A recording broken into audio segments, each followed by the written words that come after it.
In this video, we're going to do a quick recap on how to name acids and bases. So first we'll start off with identifying and naming acids. So typically the name of an acid is going to end with the word acid. For example, hydrochloric acid, sulfuric acid. The formula for an acid will usually start with an H and should be aqueous, because this substance can only really act as an acid when it's dissolved in water. So aqueous really means dissolved in water. And the reason it's acting as an acid in water is because the definition of an acid is a substance that increases H plus hydronium ion concentration when dissolved in water. So the HCl, aqueous, arrow, this means dissolving. Dissolves in water to produce H plus and Cl minus. So you see an increase in H plus concentration. That means that's an acid. Acidic solutions will have higher concentrations of H plus compared to another ion we'll learn about when we get to bases. So there's several types of acids that exist. There's two main categories, I should say. There's binary acids, which is an acid that has an H with a nonmetal. So for example, HCl. There's really only two elements in the binary acid, hence binary, bi, the H and the nonmetal, and then we put aqueous. Oxyacids are acids that start with an H, but they contain a polyatomic ion that contains at least one O, one or more O's. For example, H2SO4 AQ. So it starts with an H, and there's a polyatomic ion in there that has at least one O. This is sulfuric acid. This one here is hydrochloric acid. And so we're going to learn the naming rules for binary acids and for oxyacids. So let's start with naming binary acids first. So what we do is we simply name it by putting hydro in the front, putting the root of the element that's involved in the acid, and then putting ic, and then afterwards putting acid as the last word. So let's go over what that looks like. Suppose we want to name HBr. If it didn't have AQ, you would call it hydrogen bromide. But as soon as we put AQ, we know that we mean HBr, the acid. So if I want to do HBr, the acid, HBr, AQ, I would write down hydro. This is bromine. So I'd replace the ending by ic. So hydrobromic acid. Let's try it over here. HF. So this is a binary acid. I know that because there's two elements, H and a nonmetal. So I'm going to call this hydro. Fluorine becomes fluoric. And then acid. So we have hydro. Don't forget hydro because you have binary acids where hydrogen is the star of the show. Hydrogen is the star of the show, so hydro. Hydrochloric acid for HCl, hydrofluoric acid for HF. Here's another one we'll try out. So let's put H2S, and notice we have to put AQ to show that it's an acid. It's all dissolved in water. So here we'd have hydro. Now I'm doing this one specifically because it's one of those tricky ones. This here is sulfur. It doesn't become sulfic, but it becomes sulfuric. So this is hydrosulfuric acid.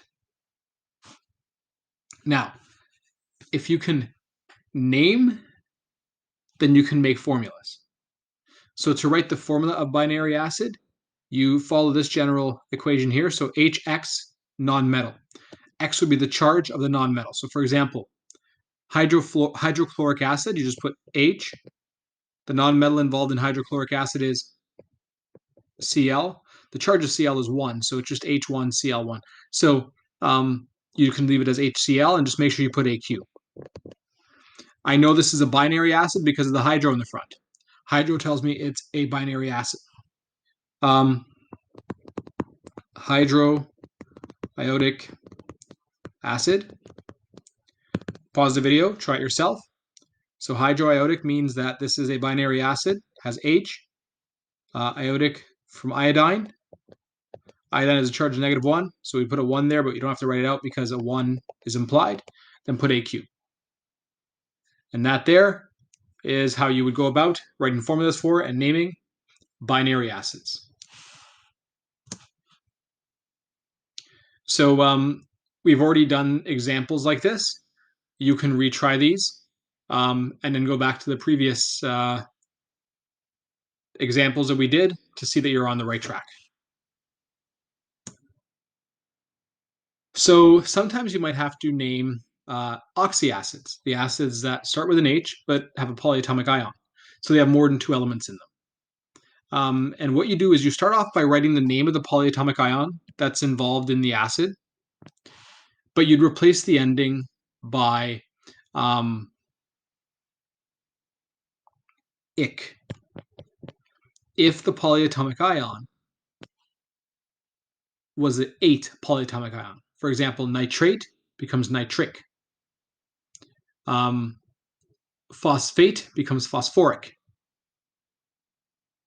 So you need to replace the ending, if it's a polyatomic ion of 8, by ic, and then you put acid at the end. The main difference is that there's no hydro. You don't put hydro in the front. So for example, let's name HNO3, and this should have an AQ because it's acidic. So there's HNO3. NO3, you'll notice, is nitrate. So this will be nitric because it's nitrate, and we change the ending to ic, acid. Let's try another one. Let's try H2, SO4, AQ. So this here is SO4. SO4 is sulfate. So this becomes sulfuric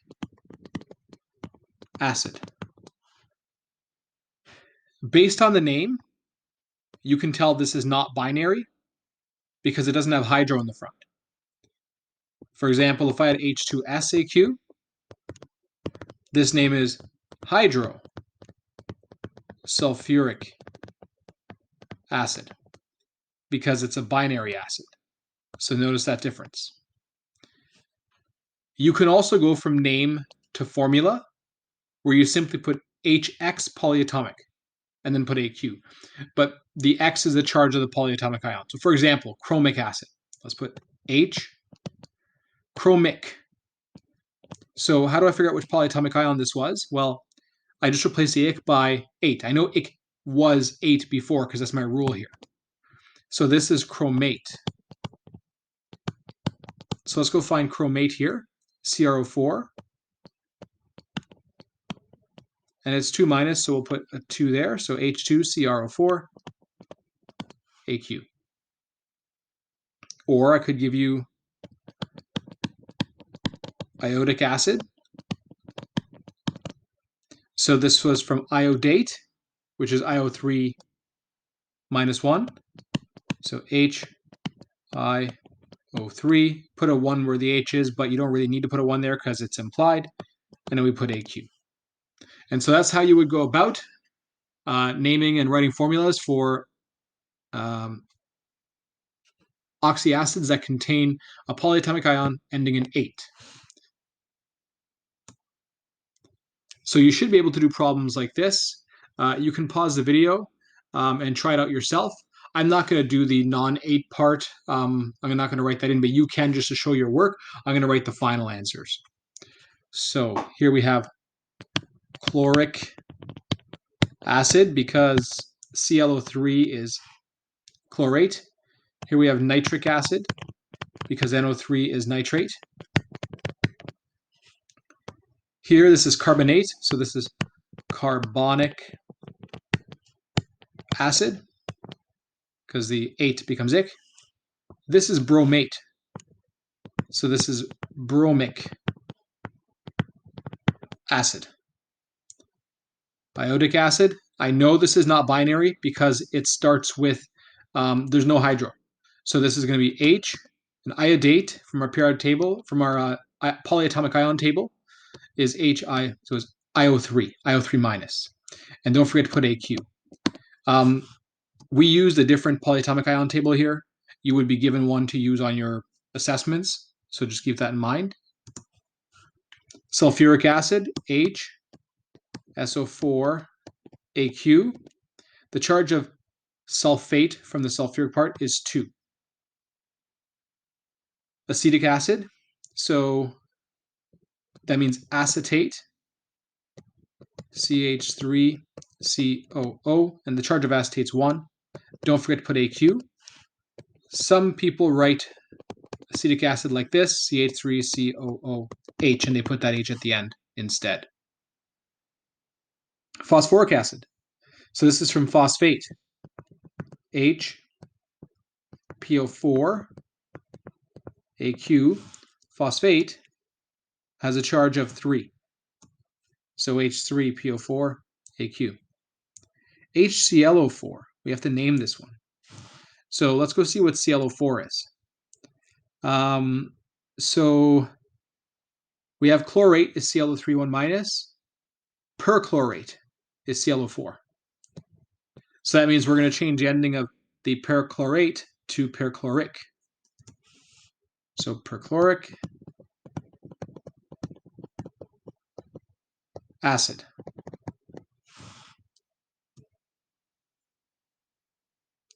And then the last one that we have there is arsenic acid, which comes from arsenate, ASO4 3 minus. So we have H3ASO4 AQ. Now there are some acids that are oxyacids which are made with polyatomic ions that end in ite. Not ide, but ite. And so the naming and formula writing is very similar, except you would change the ending to us rather than ick, and then put acid at the end. So for example, here we have HNO2. NO2, don't forget to put aqueous, is nitrite. So this, rather than become nitric acid, would be nitrous acid. Phosphorus acid must have come from phosphite. So phosphite is over here as PO3 3 minus. So H3PO3 and then AQ. So very similar to what we saw previously, just make sure you replace the endings by OUS instead, if you have one that ends in ite. So you can pause the video and try these out here. I'm not going to do the non-ite part, but you can to show your work. So remember that these, if they're acid, should have AQ on them. And that's what we're going to go for. So here we have H2SO3. SO3 is sulfite. So we have not sulfuric acid, but sulfurous acid. Sulfurous acid, because that's sulfite. HNO2, as we saw earlier, was nitrous acid. ClO2. ClO2 is chlorite. So rather than chloric acid, we have chlorous acid. And then the formula for hypochlorous acid. So hypochlorite is where this comes from. So that should be HClO AQ, because the charge of ClO is -1, so you'd put a 1 where the H is, but we don't need that. So HClO AQ. Finally, we get to identifying and naming bases. So bases are compounds that will increase the OH concentration in solution when they're dissolved in water. You can also say they decrease the H plus concentration. So they do the opposite of what acids do. Bases, you'll know that you have one typically when you have a compound that has OH, which is hydroxide or carbonate. HCO3 minus. Or no, sorry, that's not carbonate. That is bicarbonate. Bicarbonate. So the name for a base is essentially just name the metal part first, and then hydroxide or bicarbonate after. And that's essentially it. And to find the formula, you can just do the crisscross between the metal and the polyatomic ion. So typically, a base will start with some kind of metallic ion or ammonium, some kind of positive ion, and it's going to end with one of these, the OH minus or the HCO3 minus. There are some exceptions that you'll learn about in grade 12. There are different things that can act as bases. For example, NH3, it might look like an acid, NH3, but it's actually ammonia, and this is actually a base. You don't need to really understand why right now. Just get that this one is a base. It's an exception. So don't get tricked by this. This is ammonia. This is not ammonium, but ammonia, the compound. And this is actually a base. If you're really interested, you can look up why it acts as a base and add that to your notes. So very simple to name. You just name them as you see, like you would any ionic compound, essentially. So here we'd have magnesium hydroxide. And if you get the hang of it, you can try it yourself now. Lithium hydroxide. Remember, this one's a trick here. This is ammonia. Still a base. NH4OH, so this NH4 is ammonium. And this OH is hydroxide. And then finally, sodium. And then bicarbonate.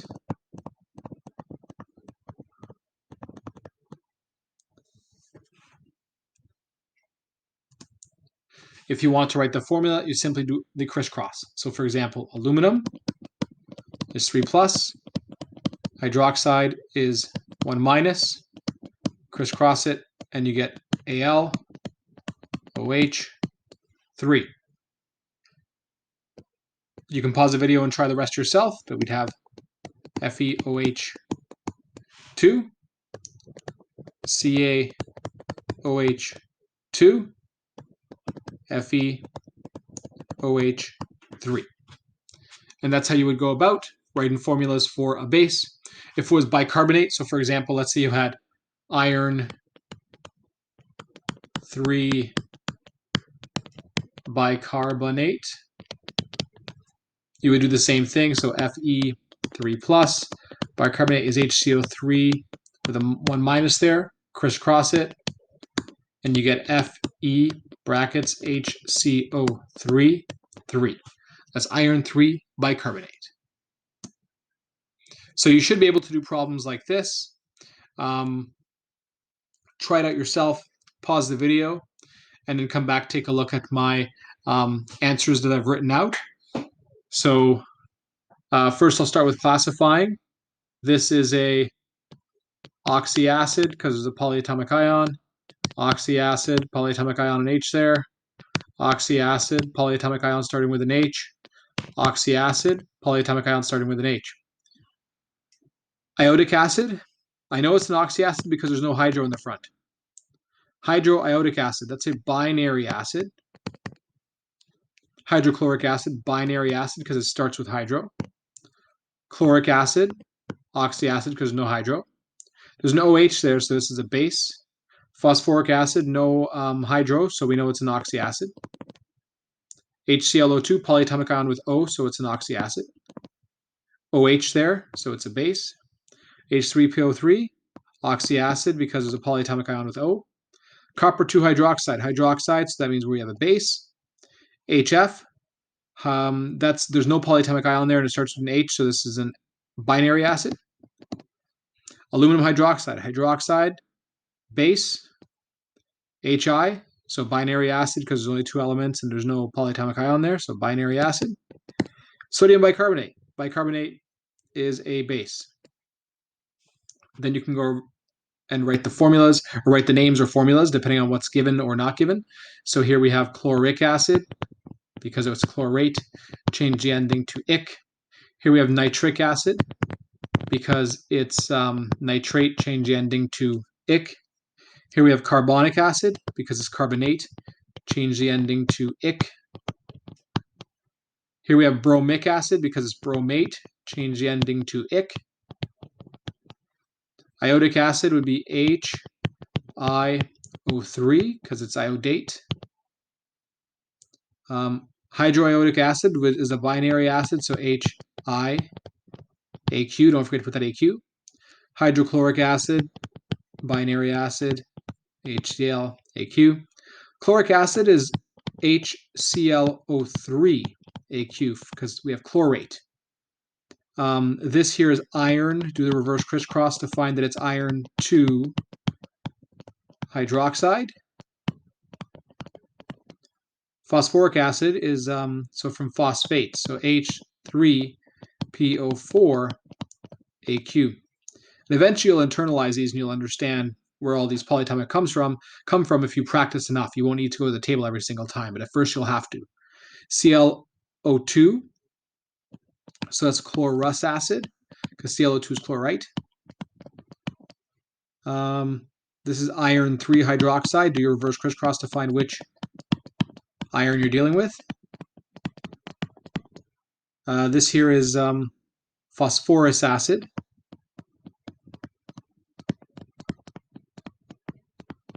Because the PO3 is phosphite. This here is copper 2 hydroxide. So Cu, do your crisscross, OH2. Aluminum hydroxide, HF first. So hydro, because it's a binary acid. Fluoric acid. Aluminum hydroxide, do your crisscross, and you get AlOH3. This is binary acid, so hydro. Iodine becomes iodic, and then the word acid. And in sodium bicarbonate, do your crisscross with sodium and the HCO3 minus, and you get NaHCO3. So for number 2, describe how you can tell the binary apart from an oxyacid by formula and by name. So by formula, the binary acid is just H with a nonmetal, whereas the oxyacid is H with a polyatomic ion with O. By name, the binary acid has hydro, but the oxyacid does not. So you can go back and take a look, but this is the binary acid. We know that because there's 2 elements only, H and S. This is the oxyacid because there's H and a polyatomic ion with O.